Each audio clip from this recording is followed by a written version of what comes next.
First of all, looking ahead to the game, obviously you had a fantastic result last week. How's the mood been and what's the team news looking like? I'm not going to tell you the team first off, but any injuries there? No, everyone came through the game really well actually. I mean, I can't say anything apart from the obvious. You know, it's been a good week. I think it was a big result, big performance, and a big kind of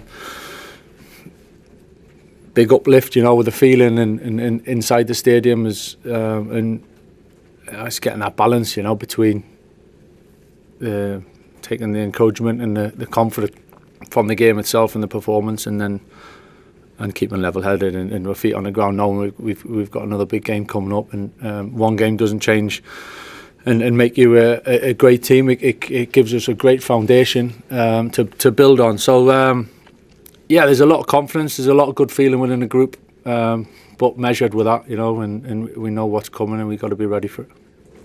The club announced yesterday, and Casemiro himself announced that he'll be leaving during the season.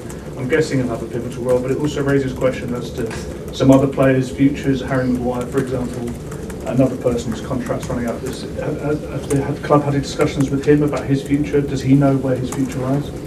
I think that's just coming into that time of the season, really, and with contracts, and obviously January is January in the window, and kind of working my way through that and coming towards the end of the season in terms of contracts and decisions, and that'll obviously be taken in discussions and in good time, really, and at the right time. So you know, I think the kind of announcement for Cassie, I think was for clarity as much as anything. You know, it was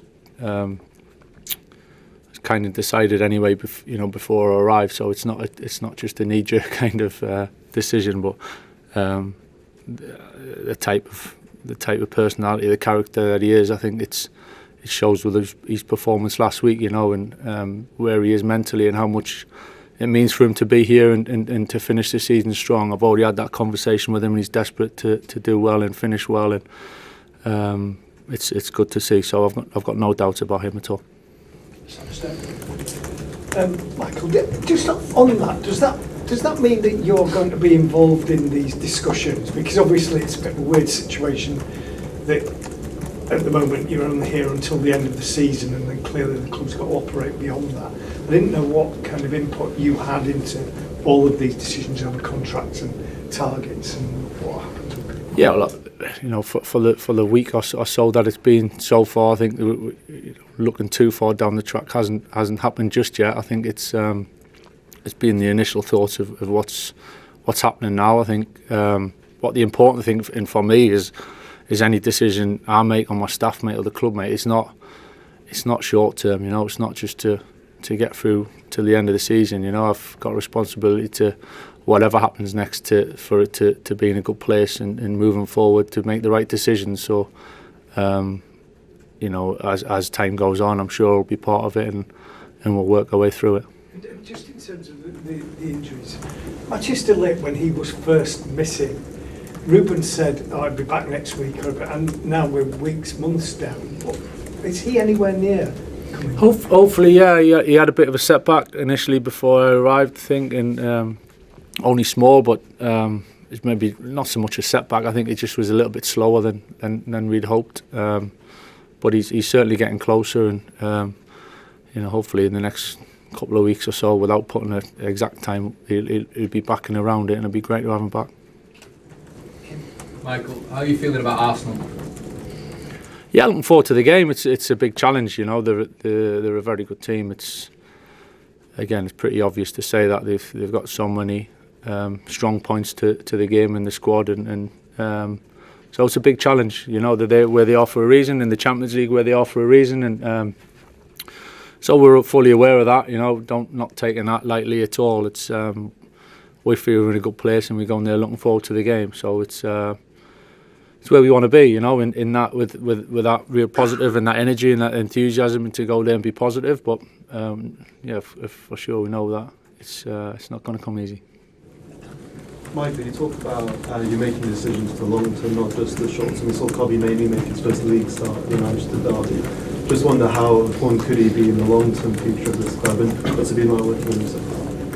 Yeah, I've really enjoyed working with Cobby. I've known him since since he was young. I think I started working him a little bit when he was 13, 14 years old, when I was kind of going through my badges myself. So it's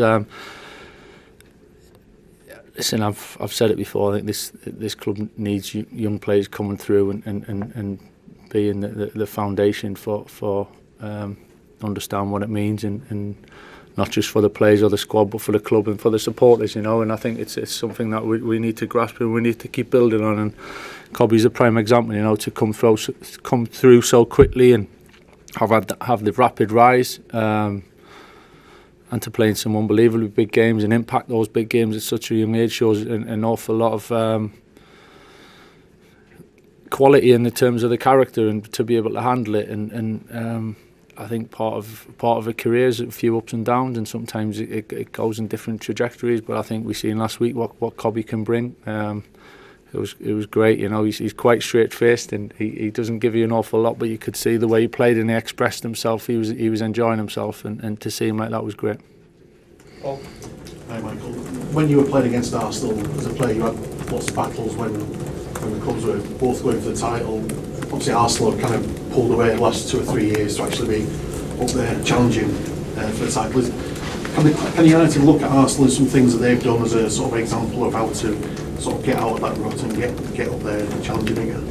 I think we've got our ideas, and what needs to be done and how we need to get there. I think credit to Arsenal, they're in a really strong place at the moment, and they've built the squad and the group, and Mikel takes a lot of credit for that. He's done a fantastic job, and I think we've got our own ideas as well of what we need to do and what it's going to take to get there, and that's what we'll keep working towards. Carl and then Tyrone. Hello, Mr. Carrick. I'd like to ask about your use of Brian Boomer in the derby, played as a centre forward. How does his game as a centre forward contrast to Benjamin Sesko and Joshua Zirkzee? Yeah, it's just variety in terms of the strengths in some ways. I think Brian gave him a bit of a free role in many ways in a partnership with Bruno last week, and to drift and to fill different spaces. I think Ben's very good at playing on the last line and runs in behind, and I think we've seen that over recent weeks, and he's done great to get his goals, so he's in a good place.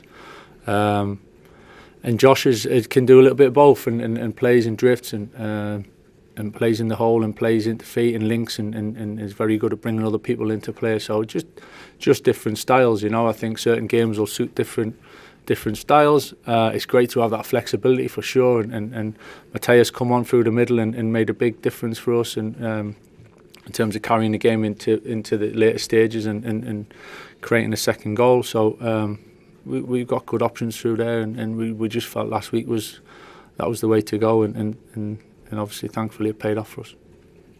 Hi Michael. Just ask about Diogo. He's a player who's had a difficult season. There was a bit of frustration with him early on in the game last week as well. It seems that fans have kind of criticised him a bit this time and not fully taken by him. How do you think he's having a season, and do you think kind of settling into a role at right back now might help him after being moved around a lot this season?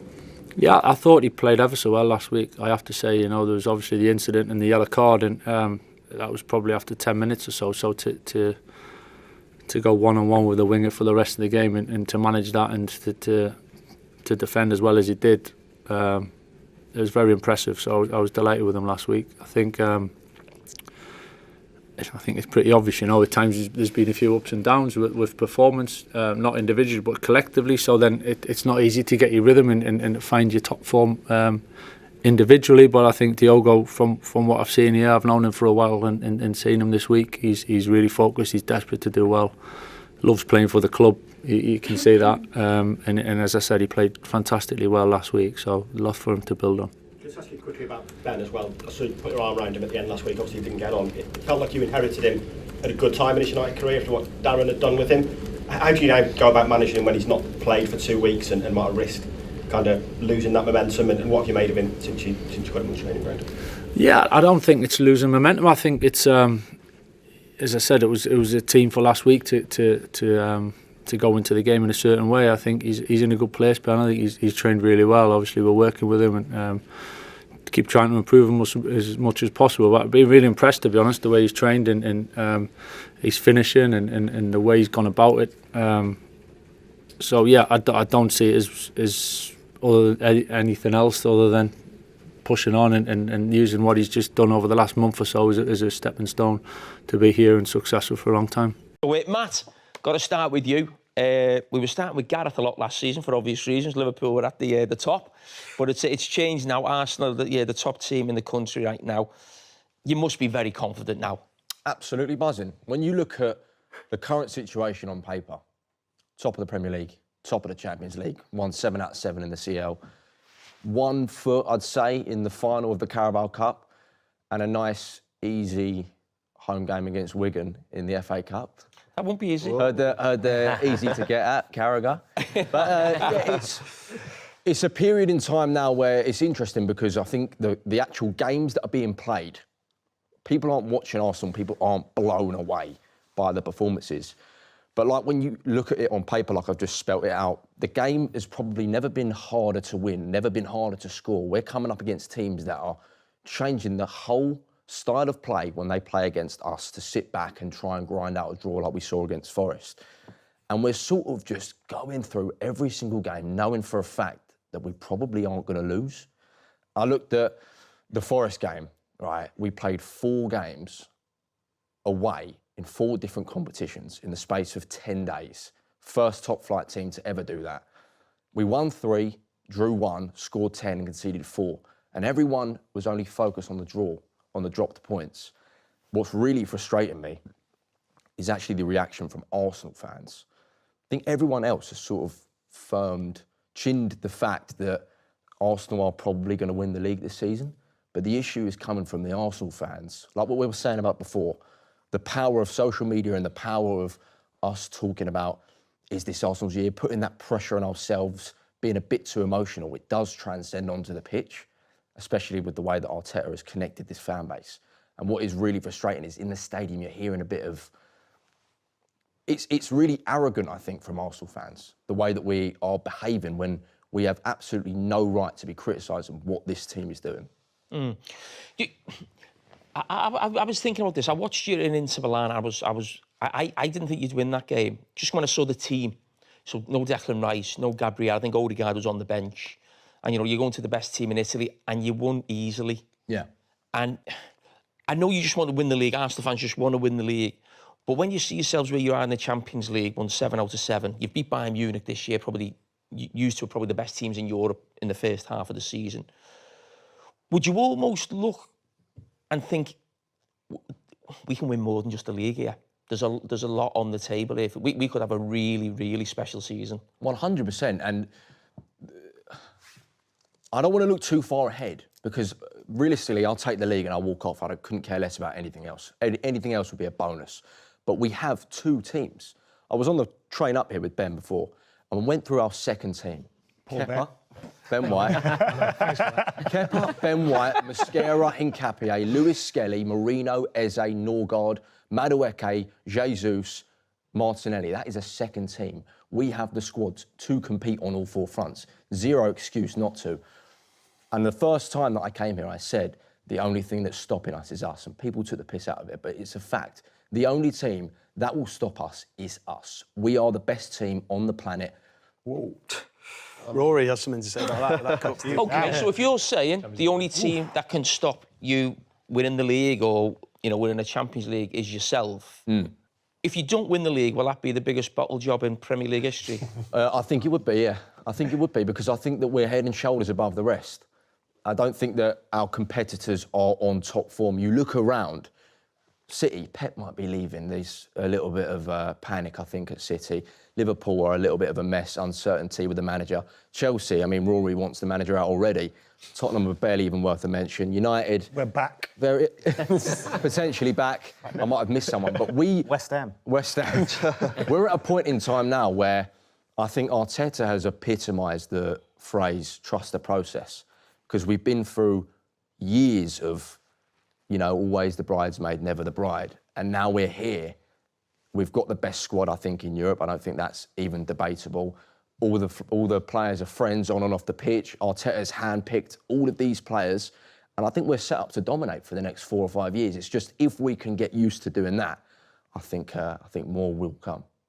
Scholesy, what are your thoughts on this sort of Arsenal team? You've seen a little bit of back and forth with was it Theo Walcott and Wazza on the side of the pitch. Did you? Yeah, he said. Wayne said they'd battered this Arsenal team, the 2018, which I think was actually Man United's probably best team. Is that fair?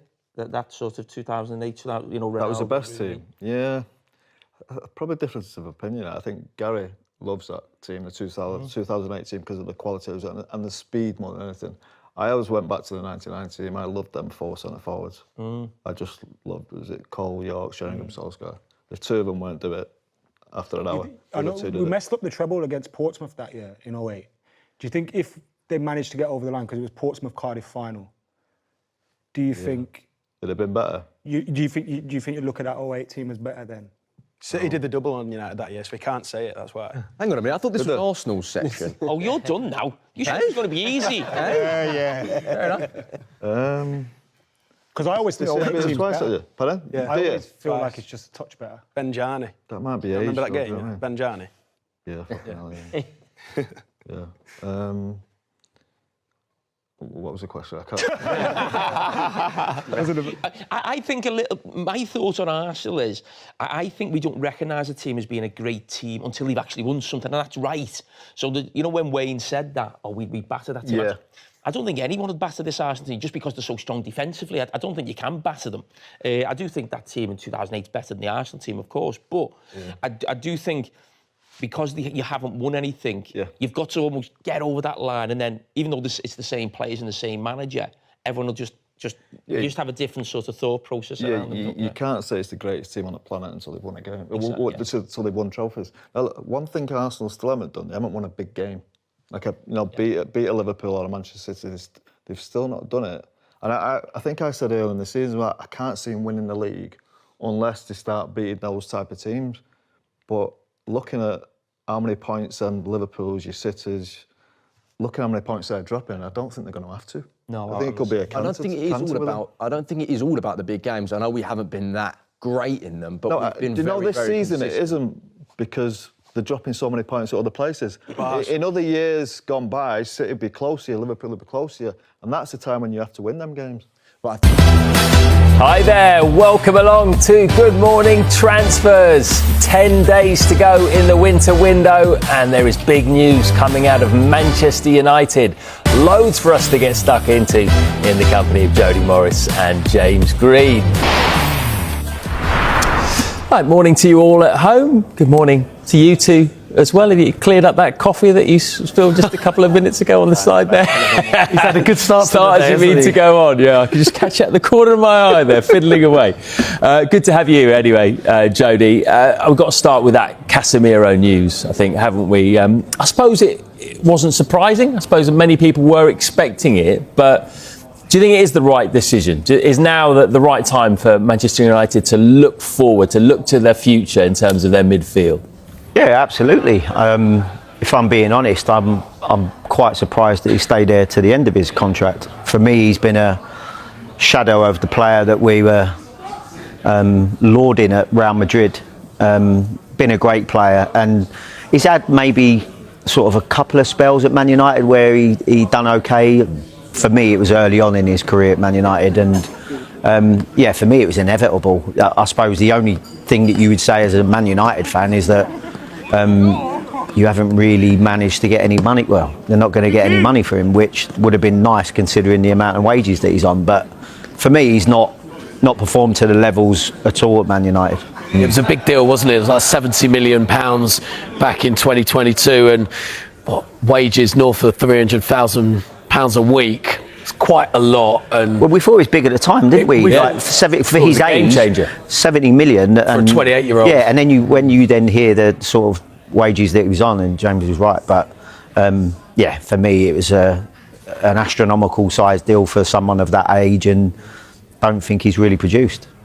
Well, the news comes at the same time that Manchester United are ready to open talks with Kobbie Mainoo over a new contract. So quite the turnaround for him, James, isn't it? It's unbelievable, really. I mean, just a few weeks ago, he looked surplus to requirements. He only got his first league start in January, and now talks to get a new contract. It's amazing. It's amazing what happens when a manager leaves, doesn't it? And new people come in and with fresh eyes to look at it. Look, there's someone who's come through the academy at Manchester United. He's actually one of the less paid members of the Manchester United first team, so discussions are ongoing with his representatives about bringing him up to some parity with his teammates. And yeah, it didn't start under Ruben Amorim in the Premier League, and then Michael Carrick's come in on interim basis, starts him straight away, and actually he was terrific. He showed everybody what sort of player Kobbie Mainoo is, didn't he? Well, for me, it's been scandalous the way he was treated under Amorim. I think what he done at such a young age for not just Man United but for England, I was a huge fan, and even going back to the contract situation, they clearly wanted him to sign a new one. I think at the beginning of the season, well, maybe at the back end of last season, there was talks going on, but I suppose if you're his representatives, whoever that is, the minute you've been treated like that by Amorim, you put the handbrake up and you put them on put that contract situation on the hold. Do you think as a club as well at the time who were, putting all their eggs in the Ruben Amorim basket, they're looking and going, hold on a minute, we've got a player who's got 18 months left on his contract, but he's not in the first team reckoning. Maybe this isn't the time to offer him a contract, despite the fact he's come through the academy. Well, yeah.